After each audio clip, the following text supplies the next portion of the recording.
Welcome to Sukesh economy classes. 2026-27 union బడ్జెట్లో భాగంగా భారతదేశం యొక్క జీడిపి గ్రోత్ రేటు 7% సాధించాలి అంటే కొన్ని కీలక రంగాలపైన భారత ప్రభుత్వం దృష్టి సారించాల్సిందే అని చెప్పి మనకి బడ్జెట్లో పేర్కొనడం జరిగింది.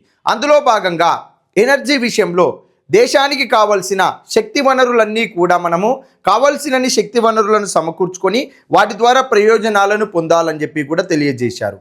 అదేవిధంగా భారతదేశానికి కావాల్సిన వస్తువులు మ్యానుఫ్యాక్చరింగ్ సెక్టార్లో తయారయ్యే గూడ్స్ను దిగుమతులపైన ఎక్కువగా ఆధారపడకుండా దిగుమతులకు ప్రత్యామ్నాయంగా మన దగ్గరనే మేక్ ఇన్ ఇండియా ప్రోగ్రాంలో భాగంగా మ్యానుఫ్యాక్చరింగ్ సెక్టార్ని ప్రోత్సహిస్తే ఆ మ్యానుఫ్యాక్చరింగ్ సెక్టార్లో తయారీ రంగంలో భాగంగా వస్తువులను ఉత్పత్తి చేస్తే దిగుమతులను తగ్గించుకోవడం జరుగుతుంది.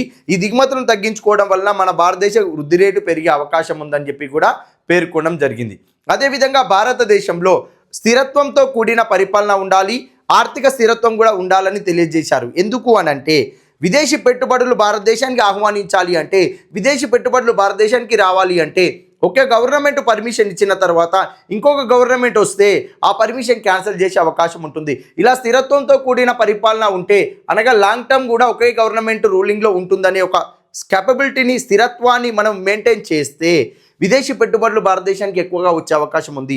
అదేవిధంగా మనకి ఫైనాన్షియల్గా స్టెబిలిటీ ఆర్థిక స్థిరత్వం కూడా ఉందని కూడా విదేశీ పెట్టుబడిదారులకు తెలియజేస్తే వాళ్ళు భారతదేశానికి ఎక్కువగా వచ్చి పెట్టుబడులు పెట్టే అవకాశం ఉంటుంది. ఇలాంటి పాలనను మనం అందించే అవకాశం ఉండాలని చెప్పి నిర్మలా సీతారామన్ గారు భారతదేశం యొక్క జీడిపి వృద్ధి రేటు 7% సాధించాలి అంటే కొన్ని రకాల అంశాలపైన దృష్టి సారించాలని చెప్పి తెలియజేయడం జరిగింది. Thank you.